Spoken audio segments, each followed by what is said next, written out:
Right 5 రాష్ట్రాల assembly ఎన్నికల ఫలితాలు వచ్చేశాయి.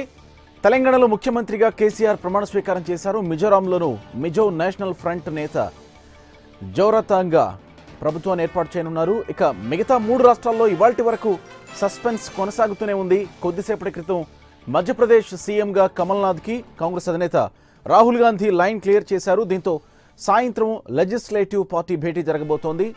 శాసనసభ పక్ష నేతగా లాంఛనంగా కమల్ ఎన్నిక అనంతరం ఆయన గవర్నర్ని కలిసి ప్రమాణ స్వీకారానికి రెడీ కాబోతున్నారు. అటు రాజస్థాన్లోనూ సీనియర్ నేత అశోక్ గెహ్లాట్కి రాహుల్ ఓకే చెప్పేసినట్లు తెలుస్తోంది.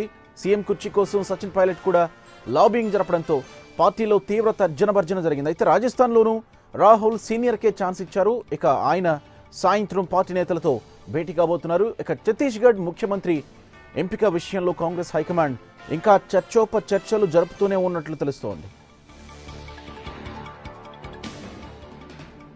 రైట్, పూర్తి సమాచారం మా ప్రతినిధి సురేష్ అందిస్తారు. సురేష్, ఇంకా క్లారిటీ రానట్టేనా? ఇటు 2 రాష్ట్రాలకు సంబంధించి ఒక క్లారిటీ వచ్చినట్లు తెలుస్తోంది. ఛత్తీస్గఢ్కి సంబంధించి ఎవరిని సీఎం అభ్యర్థిగా ప్రకటించే అవకాశం ఉంది?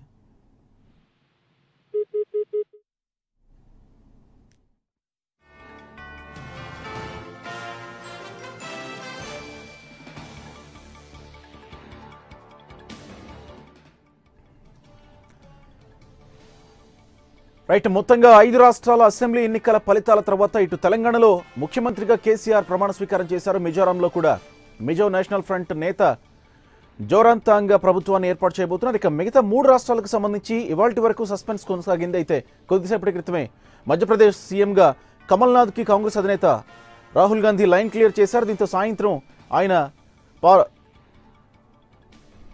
లెజిస్లేటివ్ పార్టీ భేటీ జరపబోతున్నారు. ఈ భేటీలో కూడా ఆయన శాసనసభ పక్ష నేతగా ఎన్నికయ్యే అవకాశం కనిపిస్తోంది. మొత్తంగా ఇటు ఛత్తీస్గఢ్కి సంబంధించి మాత్రం ఇంకా సస్పెన్స్ కొనసాగుతుంది. ఛత్తీస్గఢ్లో ఎవరిని ఇప్పటివరకు ప్రకటించలేదు. అయితే 2 రాష్ట్రాల్లో సీనియర్లను ముఖ్యమంత్రిగా ప్రకటిస్తూ వచ్చిన రాహుల్ గాంధీ మరి ఛత్తీస్గఢ్లో ఎవరిని ప్రకటిస్తారో, ఏం జరుగుతుందో తెలుసుకుందాం. మా ప్రతినిధి సురేష్ ఫోన్ లైన్లో సిద్ధంగా ఉన్నారు. సురేష్, ఏం జరుగుతోంది? ఛత్తీస్గఢ్కి సంబంధించి 2 రాష్ట్రాలకి లైన్ క్లియర్ అయినట్లు తెలుస్తోంది. ఇటు రాజస్థాన్కు మధ్యప్రదేశ్కు ఛత్తీస్గఢ్కి సంబంధించి ఎవరిని పరిశీలిస్తున్నారు? ఎప్పటిలోగా అనౌన్స్మెంట్ వచ్చే అవకాశం ఉంది? ఛత్తీస్గఢ్ లో ఒకటి భూపేష్ బఘేల్, ఈయన ప్రస్తుతం ఛత్తీస్గఢ్ కాంగ్రెస్ పార్టీ ఇన్ఛార్జిగా ఉన్నారు. అలాగే ఎమ్మెల్యేగా కూడా గెలుపొందారు. అలాగే అపోజిషన్ లీడర్ గా కూడా కొనసాగుతున్నటువంటి భూపేష్ బఘేల్ ను ఎంపిక చేసుకుంటారా, లేదనుకుంటే సమర్వాల్ సాహుని ఎంపిక చేసుకునే గోపీలో ఉన్నారు. ఈయన సమర్వాల్ సాహుని ఎంపిక చేసుకునే దిశగా రాహుల్ గాంధీ కాంగ్రెస్ పార్టీ జాతీయ అధ్యక్షుడైనటువంటి వెళ్తారా చూడాల్సింది. టిఎస్ సింగ్ దేవ్ 3వ వ్యక్తి కూడా రేస్ లో ఉన్నారు. ఈయన పేరు కూడా సోషల్ మీడియాలో దాదాపుగా 65% టిఎస్ సింగ్ దేవ్ కు ముఖ్యమంత్రి ఛత్తీస్గఢ్ పగ్గాలు చేపట్టే దిశగా అవకాశం ఉన్నాయని చెప్పి కూడా ఈయనకు మొగ్గు చూపడం జరుగుతుంది. అయితే రాహుల్ గాంధీ ఎవరి వైపు మొగ్గు చూపుతారో చూడాల్సింది. చరణ్ దాస్ మహంత్ కూడా ఫార్మర్ యూనియన్ మినిస్టర్, అలాగే మెంబర్ ఆఫ్ పార్లమెంట్, ఈయన పేరు కూడా రేస్ లో ఉండడం జరిగింది. అయితే బిట్వీన్ ఫైట్ మాత్రం భూపేష్ బఘేల్ అలాగే టిఎస్ సింగ్ దేవ్ వీరి ఇరువురు మధ్యన ఉండేటువంటి అవకాశాలు కనపడుతున్నాయి. రాహుల్ గాంధీ ఇప్పటికే మల్లికార్జున ఖర్గే ఈ విషయం పైన పూర్తి స్థాయిలో కాంగ్రెస్ పార్టీ అధ్యక్షుడు రాహుల్ గాంధీతో చర్చలు చేశారు. ఖర్గే కూడా ఎవరిని ఎంపిక చేయాలనే విషయం పైన ఎల్పీ సమావేశాన్ని ఏర్పాటు చేసి సభ్యులందరూ కూడా అధిష్టాన నిర్ణయాన్ని స్వాగతించాలని చెప్పి ఇప్పటికే కోరడం జరిగింది. ఫైనల్ పేరు మాత్రం ఇవాళ సాయంత్రం లోపు ఒక కంక్లూజన్ వచ్చేటువంటి అవకాశాలు ఉన్నాయి.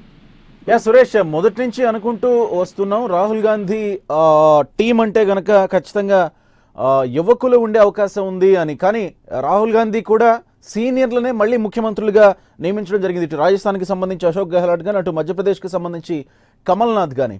ఈ నేపథ్యంలో ఇటు ఛత్తీస్గఢ్కి వచ్చేసరికి పరిస్థితులు ఎలా ఉండబోతున్నాయనేది ఒక చర్చ అయితే గనక వీళ్ళని ఎంపిక చేయడంలో రాహుల్ స్ట్రాటజీ ఏంటనుకోవచ్చు? అంటే సీనియర్లు కాబట్టి ఎంపిక చేశారనుకోవచ్చా, లేకపోతే ఏమనుకోవాలి అసలు? ఒక విషయం, అశోక్ గెహ్లాట్ ఇప్పటికే 2 సార్లు ముఖ్యమంత్రిగా ఆయన బాధ్యతలు నిర్వహించారు. దానికి తోడు రాజస్థాన్ లో నెక్ పూర్తి స్థాయిలో మెజారిటీని సాధించే విషయంలో అధికార పార్టీ అటు ప్రతిపక్ష పార్టీకి అతి సమీపంలో ఉన్నటువంటి పరిస్థితులు ఉన్నాయి. బ్యాలెన్స్ గా వెళ్లాల్సినటువంటి పరిస్థితి రాజస్థాన్ లో కనపడుతుంది. అదే కాకుండా లోక్సభ ఎన్నికలు దగ్గరగా ఉండడం కారణంగా కూడా దృష్టిలో ఉంచుకొని సీనియర్లకు ప్రాధాన్యత ఇవ్వాలన్నటువంటి అంశాన్ని రాహుల్ గాంధీ ఆ వైపుగా మొగ్గు చూపుతున్నట్టుగా అయితే కనపడుతుంది. ఒకవైపు సచిన్ పైలట్ కు అత్యధికంగా కాంగ్రెస్ పార్టీలో అవకాశం కల్పించాలి ముఖ్యమంత్రిగా అని చెప్పి వినపడుతున్నప్పటికీ కూడా అశోక్ గెహ్లోట్ దిశగా రాహుల్ గాంధీ అధిష్టానం వెళ్ళేటువంటి అవకాశాలు కనపడుతున్నాయి. మరోవైపు మధ్యప్రదేశ్ లో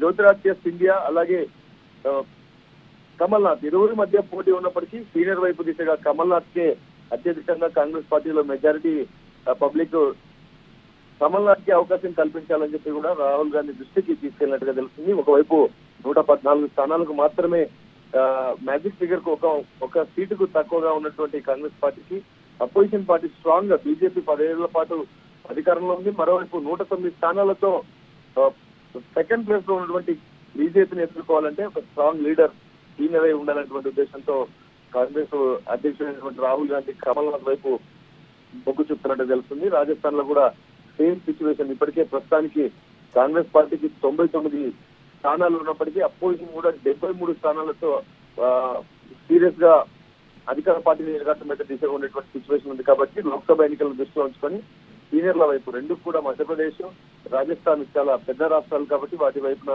సీనియర్ల వైపే రాహుల్ గాంధీ వెళ్లేందుకు అవకాశాలు కనపడుతున్నాయి. అయితే జ్యోతిరాదిత్య సింధియా, సచిన్ పైలట్ ఇరువురు కూడా రాహుల్ గాంధీ కోటరే. వారికి లోక్సభ ఎన్నికల తర్వాత అవకాశం ఇస్తారా లేకపోతే ఈ కంక్లూజన్ అఫీషియల్ స్టేట్మెంట్ మరి కాసేపు ఇచ్చేటువంటి అవకాశాలు ఉన్నాయి. సురేష్, ఇప్పటికీ మధ్యప్రదేశ్ కి రాజస్థాన్ కి సంబంధించి సీఎం అభ్యర్థుల్ని ప్రకటించారు కాబట్టి వాళ్ళు వెళ్లి గవర్నర్ ని ఈ రోజే కలిసే అవకాశం ఉందా? ప్రమాణ స్వీకారం ఎప్పుడు చేసే అవకాశం ఉంది? దానికి సంబంధించి సమాచారం ఏంటి? ఇప్పటి వరకు ఇంకా ముఖ్యమంత్రుల విషయం పైన ఇద్దరు చీఫ్ మినిస్టర్, ఒకటి అశోక్ గెహ్లోట్, మరోవైపు రాజస్థాన్ అశోక్ గెహ్లోట్ ఉంటే కమల్నాథ్ ని మధ్యప్రదేశ్ ముఖ్యమంత్రిగా అధికారికమైనటువంటి ప్రకటన కాంగ్రెస్ ఏఐసీసీ కార్యాలయం నుంచి రావాల్సి ఉంది. మీరు ఇరువురు వైపు అనే రాహుల్ గాంధీ మొగ్గు చూపుతున్నట్టుగా ప్రస్తుతం మనకు సమాచారం ఉంటుంది.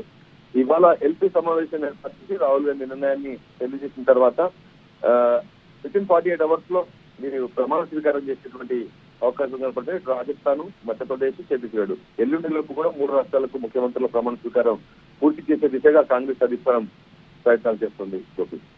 Right, thank you Suresh.